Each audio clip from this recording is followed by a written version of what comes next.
नमस्कार, मैं रवीश कुमार।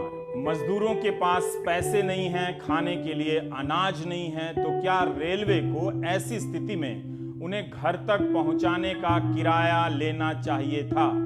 1 मई को ही गृह मंत्रालय ने अपने नोटिफिकेशन में साफ कर दिया था कि श्रमिक स्पेशल मुफ्त नहीं है। किराया किस तरह से लिया जाएगा, रेलवे दिशा निर्देश जारी करेगी।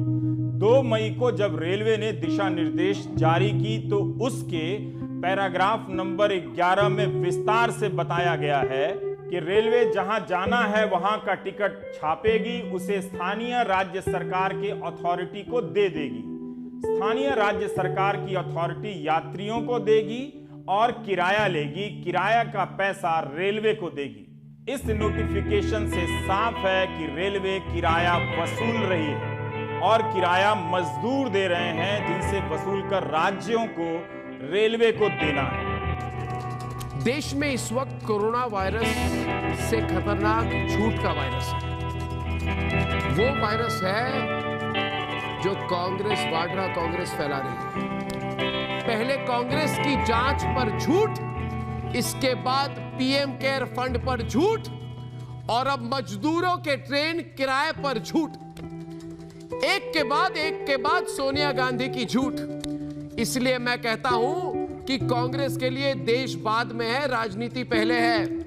अरे सोनिया गांधी, अंतोनिया माइनो, मजदूरों से ट्रेन टिकट का एक भी पैसा नहीं लिया जा रहा है, लेकिन आपकी पार्टी और आप कह रहे हैं कि मजदूरों से पैसा लिया जा रहा है। क्यों झूठ बोलती है? क्या कांग्रेस इतना गिर गई है कि वो अब बीमारी पर भी राजनीति करेगी? इसलिए आज सोनिया गांधी पूछता है भारत कि क्या टिकट पर झूठ बोलकर ये वाड्रा कांग्रेस लॉकडाउन तोड़ने की चाल चल रही है? सूरत जिले के कडोदरा के बरेली गांव में सोमवार दोपहर हजारों की संख्या में प्रवासी मजदूर सड़क पर आ गए और गांव जाने की मांग करने लगे।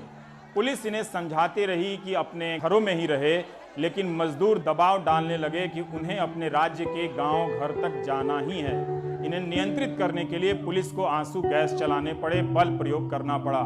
गुजरात में कोरोना के संक्रमण की संख्या, मरीजों की संख्या 5000 से अधिक हो गई है। अगर यहाँ ये हालत है तो आप अंदाजा कर सकते हैं कि आने वाले दिनों के लिए हमारी राजनीति और सिस्टम ने हमें किस हाल में छोड़ने की तैयारी कर रखी है। दूसरी ओर मौलाना साद को लेकर भी आज एक बड़ी खबर आई है। आखिर क्यों मौलाना साद बार बार झूठ बोल रहा है, क्यों अपनी कोरोना की रिपोर्ट को छुपा रहा है? इसी शो में हमने बताया था वो कोरोना पॉजिटिव है। क्यों बच रहा है मौलाना साद?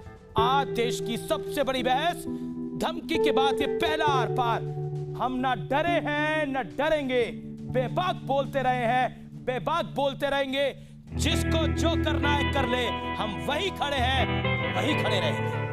यही नहीं, गुरुग्राम से हम आपको हैदराबाद ले जाते हैं। उमा सुधीर ने पैदल चलते मजदूरों से मुलाकात की। हैदराबाद के बीचों बीच से ऐसे बहुत सारे लोग अपने घरों के लिए निकल रहे हैं। आपको मालूम है कि केंद्र सरकार ने कहा है कि अगर आपको दिक्कत है और आप अपने गांव जाना चाहते हैं तो आप जा सकते हो।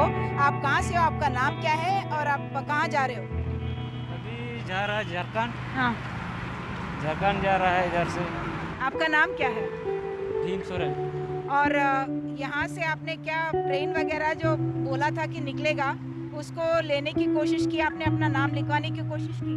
कोशिश किया था तो नहीं लिया, इसीलिए हम लोग पैदल जा रहे हैं अभी। पैदल कितने दिन लग जाएंगे जाने के लिए? कितना, हम लोग तो पैदल तो नहीं जा, पैदल तो इधर से गया नहीं ना, इसीलिए कितना दिन लगेगा नहीं मालूम नहीं। और आपको यहाँ से जाने की जल्दी क्यों है? 1.5 महीना तो यहाँ पे रुक चुके जब काम नहीं था। अभी कह रहे हैं ना कि काम फिर से शुरू हो जाएगा। हम लोग अभी गांव जा रहे हैं तो इसीलिए हम लोग रुका नहीं। अच्छा, आपका जो पगार था पिछले 1.5 महीने का वगैरह दे दिया आपको? नहीं दिया पगार? नहीं। अगर काम अगर अभी शुरू हो जाएगा और आपको पगार देंगे तो आप रुकने के लिए तैयार होंगे? नहीं रुकेंगे। क्यों? चल जाएंगे, यहाँ घर जाना है। बैठा है बहुत दिन। हाँ, घर जाना है। हम घर जाना। लेकिन पैदल कितने दिन चलते स्वास्थ्य का भी तो मामला है ना। कितना दिन लगेगा, इतना दिन जाएंगे। पगार नहीं मिला आपको? अगर हम लोग को नहीं दिया, हिसाब मांग रहे हैं तो हिसाब भी नहीं दिया हम लोग को। अच्छा, पिछले कितने महीने से हो आप लोग यहाँ पे? हम लोग का हो गया यहाँ 4.5 महीना आगे से हो गया। 4.5 लेडीज भी हैं घर झारखंड तक चल के जाएंगे यहाँ से? हाँ, ये आपके साथ कौन है? पैदल नहीं जा पाएंगे, पैदल नहीं बच जा पाएंगे। पैदल कितना दिन चलेंगे आप लोग पैदल जा जा? अभी बहुत दूर है। हाँ, तो पुलिस कहीं पे भी आपने नहीं बोला पुलिस से कि आप हमारा नाम लिखवा लो, घर जाना है? तो हम लोग वहाँ लिखवा रहे हैं ना, तो हम लोग को कोई देता नहीं है वहाँ पे, अच्छा, और लेता भी नहीं है, साइन भी नहीं करवाता है। अपने से लिख के वो भी लेके आ रहे, किसी को नहीं दिए। नहीं दिया। मुंशी को देते, जाओ कहाँ जमा करवाना है, जा जा। कोई फोन नंबर कुछ मालूम है कि जहाँ कहाँ करना है ताकि आपका नाम लिखवा सके? नहीं। नमस्कार, मैं हूं दीपक चौरसिया। रात के 9 बजने वाले हैं और खोज खबर में वक्त है खबर लेने का और खबर देने का।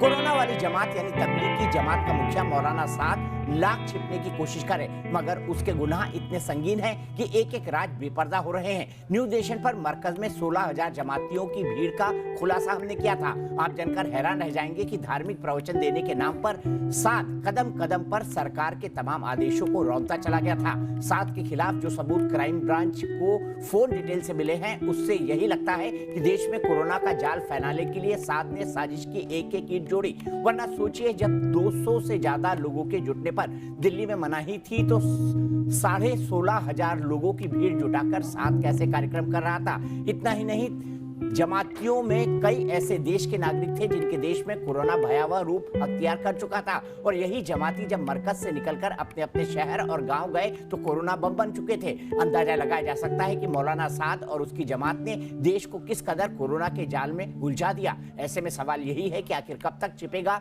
कोरोना वाली जमात का आका। सोहित ने ये जो तस्वीर भेजी है महाराष्ट्र से, आप इस तस्वीर को देखिए। जो गोद में बूढ़ी माता हैं वो चल नहीं सकती हैं, तो उनको गोद में उठाकर यह व्यक्ति चला जा रहा है। कितनी तकलीफों के साथ इंसान इस वक्त यात्राएं तय कर रहा है अपने घर में पहुंचने के लिए। सोचिए कि वो शहर कितना बेगाना हो चुका होगा जहां उसने मजदूरी कर अपना खून और पसीना बहाया है। हम लोग रोड में ही चल चल के मरेंगे, उधर मरना ही है तो इधर भी मरना ही है ना साहब। उधर भी भूखा मरना है, इधर भी भूखा मरना है। उससे हमको मरने से उसको कुछ फायदा होने वाला नहीं। और मौलाना साद, दूसरा पॉइंट, मौलाना साद का कोरोना टेस्ट अगर सही है तो दिखाते क्यों नहीं है? हमारी खबर ये है उनका कोरोना टेस्ट पॉजिटिव आया है, इसीलिए छुपाया जा रहा है। जिस रोज आसमान से पुष्प वर्षा की जा रही थी, उस रोज आसमान भी बरस रहा था। ये वीडियो 3 मई की रात की है। सर पर सारा घर उठाकर अपने गांव जा रहे लोग हैं। रिकॉर्ड करने वाले कैमरे की तरफ किसी ने मुड़कर भी नहीं देखा है। अब न व्यथा से किसी को फर्क पड़ता है, न वीडियो से। नोएडा के सेक्टर 147 के पास का ये वीडियो है। इस वीडियो में दिखने वाले मजदूर मध्य प्रदेश जा रहे हैं। 1500 किलोमीटर पैदल चलने का किराया नहीं लगता है, तलवा घिसता है। इनके पैदल चलने की कतार सड़क पर ट्विटर की तरह टाइमलाइन बना रही है।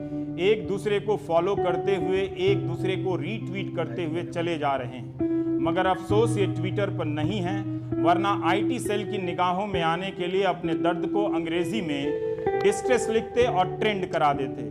आईटी सेल भी तो इंटरनेट पर राजनीतिक मजदूरी करते हैं, मगर उनकी भी हमदर्दी इन पैदल चलने वाले मजदूरों से नहीं है, ना मजहब के हिसाब से और ना ही मजबूरी के हिसाब से।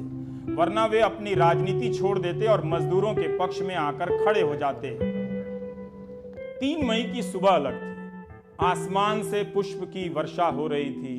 उन डॉक्टरों और स्वास्थ्य कर्मियों का हौसला बढ़ाने के लिए, उनके योगदान को पर सलामी देने के लिए, जिनके बारे में नियमित प्रेस कॉन्फ्रेंस में यह तक नहीं बताया जाता है कि इलाज करने के दौरान कितने डॉक्टर, कितने टेक्नीशियन, कितनी नर्स संक्रमित हुए हैं। सोचिए, जो कुर्बानी दे रहे हैं, हम उन्हीं की संख्या, उन्हीं की जानकारी नहीं देते और आसमान में जाकर उनके लिए पुष्प वर्षा करते हैं।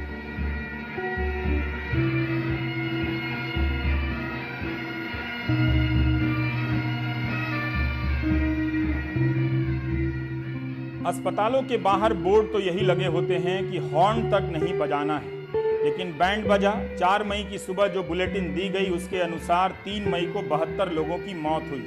उस परिवार के सदस्यों को कैसा लगा होगा जब वे अपने सगे की मौत की खबर को लेकर अस्पताल पहुंचे होंगे और बाहर बैंड बज रहा होगा।